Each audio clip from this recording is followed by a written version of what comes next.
Manfaat dari berdagang itu sangat banyak ya teman-teman. Yang pertama, meningkatkan rasa sabar. Mengapa saya katakan meningkatkan rasa sabar?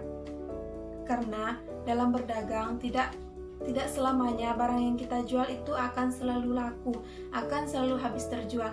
Disitulah salah satu letak meningkatkan kesabaran seorang. Karena nantinya kita jualan saya ini kapan habisnya, gini. Di situ ketika kita memaknai keadaan yang sebenarnya, insya Allah kesabaran kita itu akan meningkat.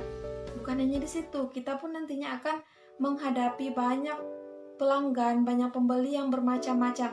Dari yang cara bicaranya kasar, dari yang sudah ditanya-tanya, sudah dibelai-belai itu barangnya, tidak jadi beli, sudah dikantongin, tidak jadi beli, dan masih banyak lagi macam-macam sifat para pembeli. Disitulah letak meningkatkan kesabaran kita. Yang kedua, melatih diri agar mandiri. Ini sangat jelas ya teman-teman, apalagi kalau kita sudah dari usia muda belajar untuk berdagang. Itu sangat melatih diri kita agar kita mandiri. Di mana letak mandirinya? Ya, ketika kita berdagang, nantinya kita belajar bagaimana, dari mana kita membeli barang tersebut, bagaimana proses kita pengambilannya. Misalnya kita belanja di pasar, cari barang sendiri, beli, cari yang berkualitas, nanti bawanya pakai kotak-kotak itu di motor sendiri bawanya atau dengan teman, dan dalam keadaan yang panas. Itu melatih kita agar kita mandiri. Kita bagaimana nanti ini saya mau menawarkan kepada siapa barangnya, mau dijual ke siapa. Itu melatih kemandirian kita yang tidak bergantungan kepada orang tua kita. Nah, yang ketiga, membantu meringankan beban orang tua. Mengapa saya katakan membantu meringankan beban orang tua? Jelas, karena ketika kita berdagang, setidaknya kita akan mendapatkan sedikit keuntungan. Nah, jadi dari keuntungan tersebut kita kumpulkan sehingga kita nantinya bisa membeli barang yang kita inginkan tanpa kita perlu meminta uang kepada orang tua kita. Disitulah letak kita meringankan beban orang tua kita. Apalagi kita yang masih sekolah misalnya, apalagi kuliah. Jadi sangat disarankan untuk kita itu belajar mandiri, bagaimana kita mencari uang sendiri supaya tidak bergantungan, supaya tidak membebankan orang tua kita. Betapa bahagianya orang tua yang anaknya bisa meringankan bebannya, yang anaknya bisa membeli barang tanpa perlu meminta uang kepada orang tuanya. Bukan berarti nantinya kita ketika orang tua kita kasih duit, kasih uang itu menolak ya, tergantung. Kita lihat lagi kondisi dari orang tua kita. Yang keempat, tidak galau setelah kuliah. Mengapa saya katakan tidak galau setelah kuliah? Ya, karena sekarang lapangan pekerjaan semakin sedikit kan, karena manusianya yang begitu banyak sehingga banyak para pengangguran. Nah, untuk kita nantinya yang berusaha menjadi pedagang yang sukses, yang sudah dimulai dari sekarang, semoga insya Allah nantinya kita benar-benar bisa mempunyai tokoh misalnya, mempunyai apapun yang kita inginkan lah, yang masih dalam ruang lingkup yang halal. Insya Allah nanti setelah kuliah kita langsung bisa melanjutkan dan berfokus pada usaha kita tadi, dagang kita tadi. Jadi tidak lagi susah, misalnya setelah kuliah ini aku mau ngapain, mau kerja apa, gini gitu. Jadi sudah ada yang dapat kita kerjakan. Yang kelima, membuka pintu rezeki. Bagaimana bisa membuka pintu rezeki?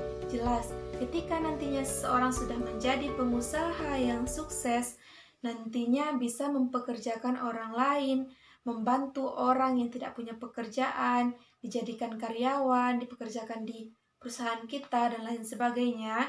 Itu sama artinya dengan kita membantu orang lain ya. Yang Allah itu sangat menyukai orang yang membantu orang lain. Insya Allah disitulah rezeki kita akan terbuka. Amin. Nah, selain yang tadi, yang 5 saya sebutkan itu masih banyak lagi manfaat dari berdagang. Nah, siapa ayo yang timbul rasanya ingin menjadi seorang pengusaha? Dan menjadi seorang pengusaha itu tidak sembarangan ya.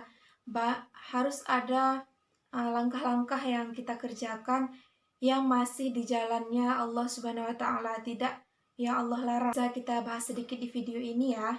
Yang pertama, niat. Mengapa harus niat? Karena innamal a'malu binniyat. Segala sesuatu itu tergantung pada niatnya. Jadi, yang pertama itu niatkan karena Allah Subhanahu wa taala.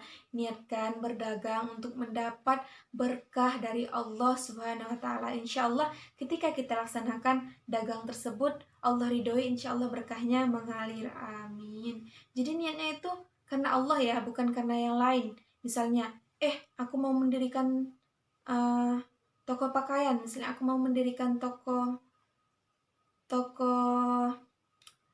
peralatan sekolah, aku mendirikan rumah makan untuk menjatuhkan usaha si A misalnya, itu tidak boleh. Niatkan karena Allah Subhanahu wa taala. Yang kedua, kita dalam berdagang harus jujur, harus berkata jujur.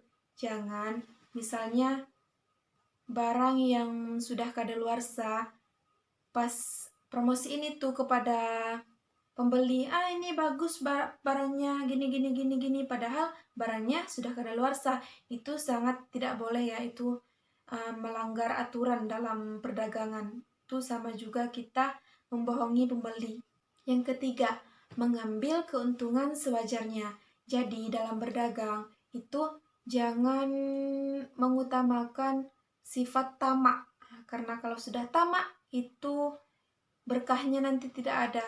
Jadi ketika kita berdagang, ambillah keuntungan itu sewajarnya saja. Jangan membuat kita ini untung, si pembeli ini sangat rugi karena yang kita jual itu barangnya, kita ambil untung itu sangat banyak. Misalnya kita beli modalnya itu 5.000, kita jual 20.000, misalnya kita jual 50.000, atau kita jual 15.000, 30.000, itu pun masih, kalau menurut saya itu tidak wajar kalau melebihi dari setengah modal kita. Yang keempat, jangan berkata berlebihan. Apa maksudnya? Jangan berkata berlebihan kepada pelanggan, kepada pembeli. Kita berkata itu sewajarnya saja, sesuai dengan kondisinya, sesuai dengan apa adanya. Jangan misalnya satu kipas angin itu, misalnya kipas angin, ini dia, ini nanti bisa tahan seumur hidup, misalnya kata penjual kepada pembeli, itu kan di luar batasan bicaranya, sampai bisa bertahan seumur hidup. Sedangkan kalau orangnya, pembelinya itu tidak menjaga barangnya dengan baik, sebulan atau bahkan sehari itu sudah bisa rusak.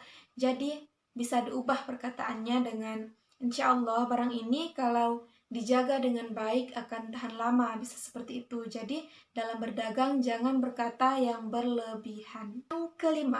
Yang kelima, ramah kepada pembeli, ramah kepada orang yang datang ke toko kita atau ke warung kita, ataupun orang yang menanya kita lewat chat. Jadi harus ramah. Sebagai seorang pedagang itu harus ramah dan sopan kepada pembelinya, kepada pelanggannya. Agar apa?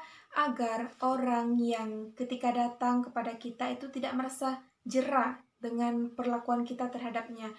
Ketika kita sudah berlaku sopan, ketika kita sudah berlaku ramah, insya Allah nantinya dia akan datang lagi kepada kita karena suka dengan perilaku dari penjual tersebut. Dan yang terakhir, jangan lupa untuk bersedekah. Mengapa? Karena insya Allah ketika kita bersedekah, harta kita akan dilipat gandakan. Mau kan semuanya? Kita sama-sama berdoa, semoga kita semuanya dicukupkan kehidupannya di dunia ataupun di akhirat. Amin. Jadi sampai di sini saja video saya. Semoga bermanfaat bagi kita semua. Jangan lupa dibagikan kepada teman-temannya. Siapa tahu kan temannya mau menjadi pengusaha juga. Dan semoga kita yang teringin menjadi pengusaha sukses bisa tercapai. Amin. Saya mohon maaf apabila ada salah. Wassalamualaikum warahmatullahi wabarakatuh.